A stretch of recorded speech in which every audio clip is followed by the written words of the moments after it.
Students, पुनः आज नई वीडियो में स्वागत है आप सभी का। कक्षा 10वीं का पेपर 2 दिन बाद होने वाला है 27 तारीख को। मैं आपको आज कुछ अध्यायों के महत्वपूर्ण क्वेश्चन बता रहा हूं, फिर आपको अगले दिन बताऊंगा कुछ महत्वपूर्ण क्वेश्चन।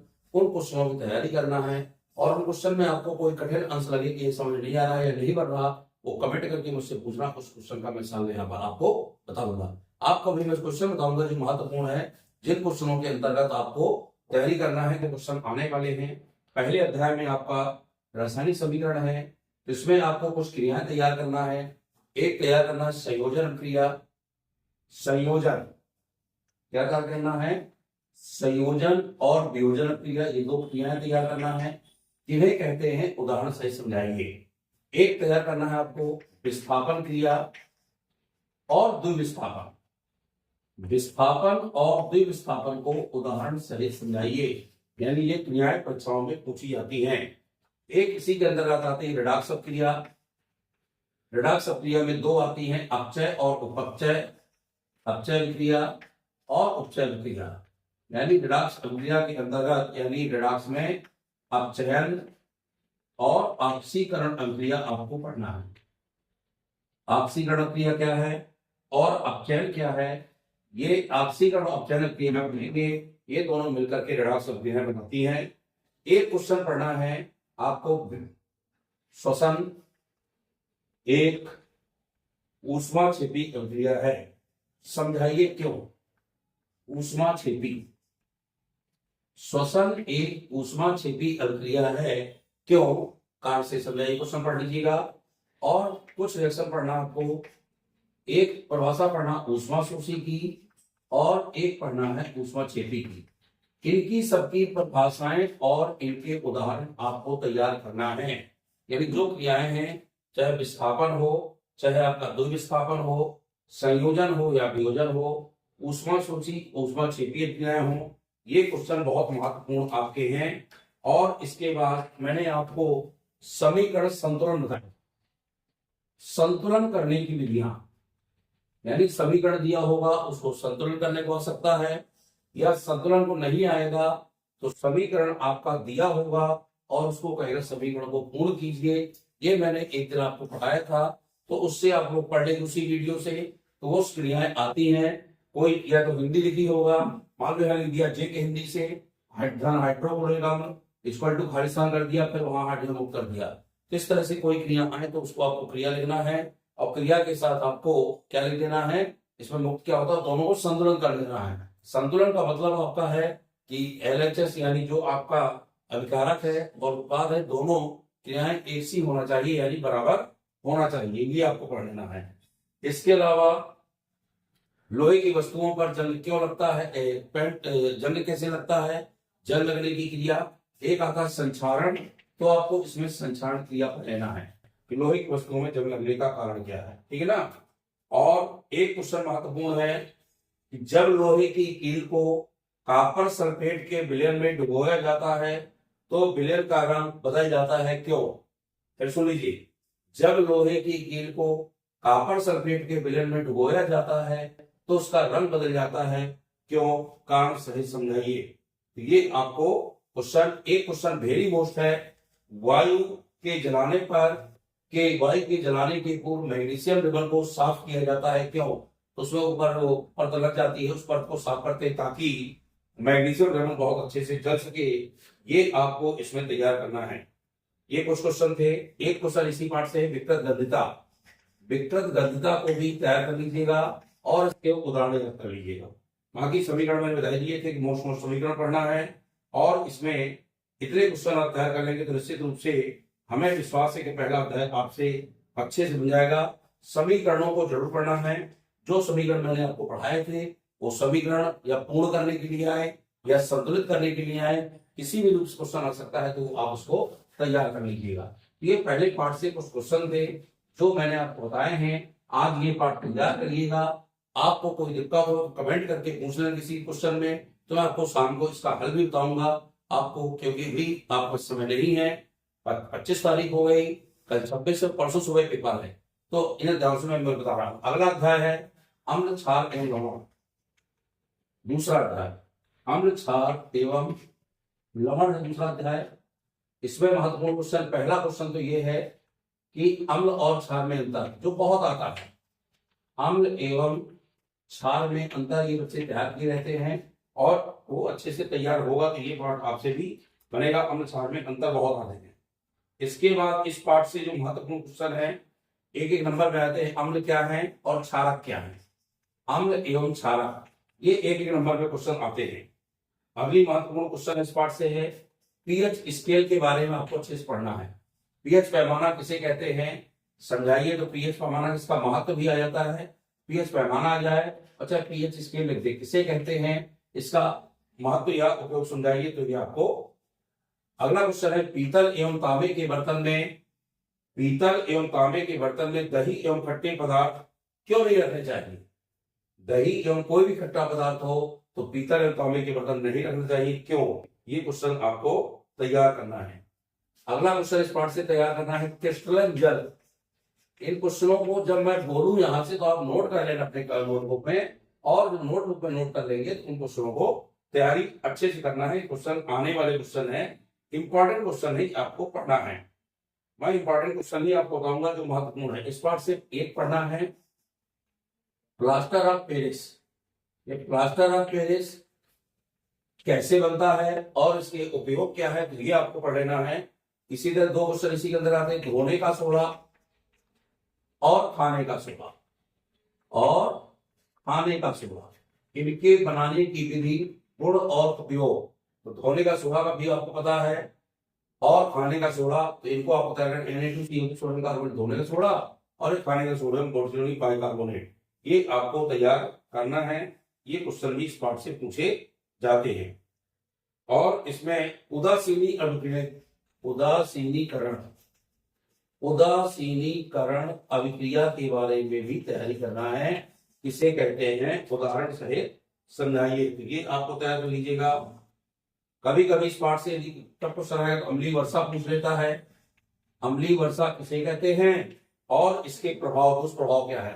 अम्लीय वर्षा भी आप जानते हैं कि कोई भी ऑक्साइड होते हैं, जैसे भी अक्सर गैसें हैं, सल्फर डाइऑक्साइड, नाइट्रोजन डाइऑक्साइड, कोई भी हो, पानी साथ मिल करके अम्ल का निर्माण करती हैं जो हमारे लिए घातक है। तो ये आपको पढ़ना है। इसके बाद कभी कभी आ जाता है एक क्वेश्चन विरंजक चूर्ण आता है। विरंजक चूर्ण बनाने की विधि, गुण और उपयोग। तो व्यंजक चूर्ण भी पढ़ लीजिएगा। क्या कहलाता है ये CaOCl2 बता दूं मैं आपको, इसको कैल्शियम ऑक्सीक्लोराइड कहते हैं और इसके बारे में भी आपको पढ़ लेना है। ये पाठ आपका तैयार हो जाएगा। तीसरा अध्याय की बात चलते हैं धातु एवं अधातु की। अध्याय आज बता रहा हूँ, अध्याय कल बता दूंगा तो आपको उसकी तैयारी अच्छे से हो जाएगी। धातु एवं अधातु, धातु एवं अधातु तीसरा अध्याय है। इसमें आपको पहली बात तो धातु अधातु के भौतिक गुण और धातु धातु के रासायनिक गुणों में अंतर याद कर लेना है। यह मैं अंतर पढ़ा भी चुका हूं आपको, एक दिन वीडियो पढ़ाया था, उसको आप देख लीजिएगा, उस हिसाब से आप इसकी तैयारी करिएगा। इसमें क्वेश्चन आ जाता है कि भर्जन की परिभाषा और निष्कापन की परिभाषा, इनको याद कर लेना है। भर्जन क्या है और निष्कापन क्या है, ठीक है ना, तो ये याद कर लीजिएगा। और इसी के अंतर्गत एक आता है यशद लेपन। यशद लेपन क्या है और अपर रूपता की परिभाषा करती है, तो अपर रूपता भी याद कर लेना है, अपर रूपता क्या है। और ये क्वेश्चन तो आपको मालूम, सोडियम को केरोसिन में यानी मिट्टी तेल में क्यों डुबोकर रखते हैं, तो ये क्वेश्चन भी पढ़ लीजिएगा। कम आता है लेकिन पढ़ लीजिएगा इसको अच्छे से। संक्षारण मैंने अब इस पाठ में बता दिया है, इस पाठ में इस अध्याय में भी संक्षारण किसे कहते हैं, संक्षारण कैसे होता है और इसकी जंग से लड़ने के उपाय क्या है, तो ये भी क्वेश्चन आपको इस पाठ से तैयार करना है। संक्षारण के बारे में पूरा क्वेश्चन तैयार करें आप, अंतर अच्छे से याद करें। और अगली बात है क्वेश्चन जो महत्वपूर्ण आपका आता है विद्युत अपघटनी शोधन। इसमें क्वेश्चन आता है चित्र सहित, विद्युत अपघटनी शोधन को सचित्र समझाइए, यानी विद्युत अपघटन का शोधन कैसे किया जाता है इसको चित्र सहित बताना है। और धातुओं के उपयोग भी आ जाते हैं, तो भौतिक गुण और रासायनिक गुण आप पढ़ लेंगे तो ये पाठ भी अच्छे से बन जाएगा पहला अध्याय। लेकिन इसमें इतने क्वेश्चन तैयार करिएगा ताकि आपसे ये अध्याय अच्छे से बन सके। और हमारी शुभकामनाएं हैं कि आप सभी से पेपर 10वीं के छात्रों से अच्छा बनेगा, ये निश्चित रूप से आप तैयार करें। अगला जो अध्याय आता है आपका वो है कार्बन एवं उसके यौगिक। यह अध्याय भी आपको पढ़ा चुका हूं, कार्बन एवं उसके यौगिक। सुन लें। इसमें तो महत्वपूर्ण चीज क्या है, मैंने बताया था, इसमें एल्केन श्रेणी, एल्कीन श्रेणी, 4 सदस्यों के नाम, एल्कोहल के 4 सदस्यों के नाम, आईयूपीएसी नाम, ये सब पूछा जाता है। तो इससे जरूर क्या कर लें, आपको एल्कोहल के एल्डिहाइड के पढ़ना है मात्र, अम्ल के 3 चीजों के नाम ये पढ़ना है, जैसे बेंजोइक अम्ल, एथिलोइक, प्रोपेनोइक, ये पढ़ना है। असर एल्डिहाइड के 4 पढ़ना है, 4 एल्कोहल के पढ़ना है, एल्कीन और एल्केन और एल्काइल के 4 स्ट्रक्चर्स पढ़ना है, इनके सूत्र, संरचना सूत्र, और जो एल्कोहल वगैरह को उनके आईयूपीएसी नाम, ये पढ़ लीजिएगा। इसमें आपके कुछ आबंध बनाने को आते हैं, जैसे साइक्लोपेंटेन का सूत्र आ जाता है, कभी कभी सल्फर के 8 परमाणुओं के बारे में संरचना आ जाती है, एथेन अणु की संरचना आ जाती है, ये भी मैं आपको पढ़ा चुका हूँ, ये सब बता चुका हूँ आपको, इसलिए दिक्कत नहीं है आपको। इसमें बताया था जैसे क्लोरीन की संरचना कैसे बनेगी या Cl2 की संरचना कैसे बनेगी, ये भी मैंने आपको पढ़ाए थे, याद करिए। सबके हाइड्रोकार्बन प्रभावता भी आ जाती है। अगला जिस पार्ट में इंपॉर्टेंट है, साबुन एवं अपमार्जक में अंतर।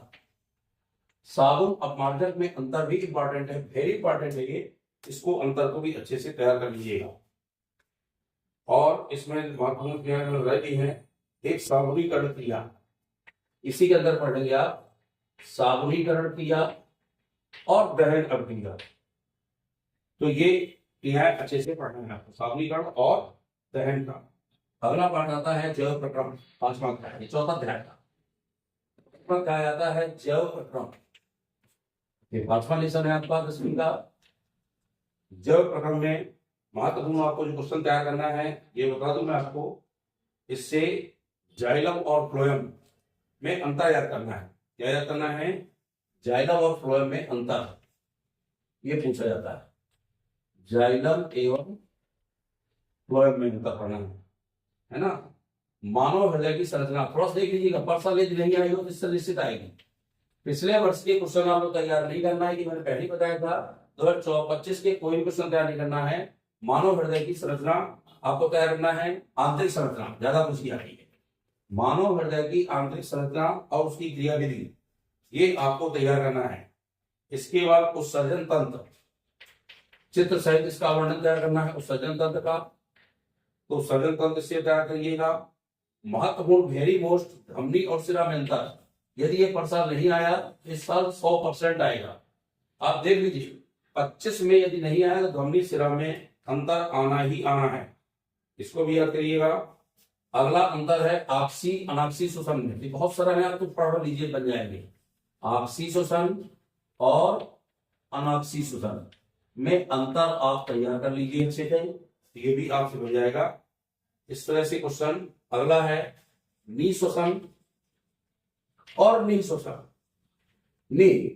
निःश्वसन और निःश्वसन में अंतर, इनकी परिभाषा पढ़ना है। स्ट्रोमेटा के बंद होने की क्रियाविधि, खुलना और बंद होना। स्ट्रोमेटा के रंध्र जो होते हैं, स्ट्रोमेटा से रंध्र आ जाए, रंध्र को हिंदी में स्ट्रोमेटा, इंग्लिश से, और हिंदी में रंध्र। रंध्र खुलने की क्रियाविधि यानी खुलने और बंद होने की क्रियाविधि चित्र सहित आता है, तो ये आपको पढ़ना है।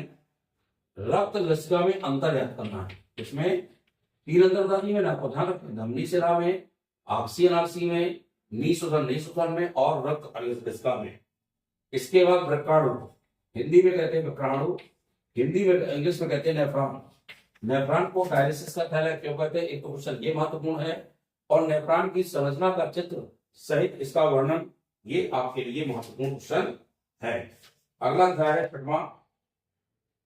टोटल अध्याय आपको मालूम है, उसको लगता 13 है, और आप देख लें। 6वां अध्याय है आपका, इस पाठ में है नियंत्रण एवं समन्वय। इसमें है नियंत्रण एवं समन्वय। इसमें महत्वपूर्ण क्वेश्चन बताऊं आपको। न्यूरॉन आता है, न्यूरॉन तंत्रिका कोशिका का चित्र नामांकित, वेरी मोस्ट, तंत्रिका तंत्र, या इसको तंत्रिका लिखा है, तंत्रिका कोशिका, और इसको कहते हैं न्यूरॉन।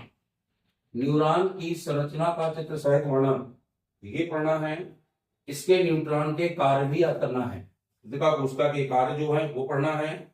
मानव मस्तिष्क की संरचना, मानव मस्तिष्क की संरचना का चित्र सहित वर्णन, संरचना का चित्र सहित वर्णन आपको इससे तैयार करना है। और इस पाठ में प्रतिवर्ती चाप है आपका, प्रतिवर्ती चाप की क्रिया बिंदु चित्र सहित प्रतिवर्ती क्रिया या प्रतिवर्ती चाप का सचित्र वर्णन ये अच्छे से पढ़ना है। कुछ महत्वपूर्ण इसमें हार्मोन पढ़ना है और हार्मोन के कार्य कौन कौन होते हैं वो आपको तैयार करना है। तो प्रतिवर्ती क्रिया विधि के बाद आपको हार्मोन तैयार करना है और हार्मोन के पूरे कार्य याद करना है। एक क्वेश्चन याद करना, पादप हार्मोन 4 होते हैं, चारों आपको तैयार कर लीजिएगा। ऑक्सिन, जिबरेलिन, साइटोकाइनिन और एक्सेसेकाम। इससे आपको ये इसे तैयार करना है।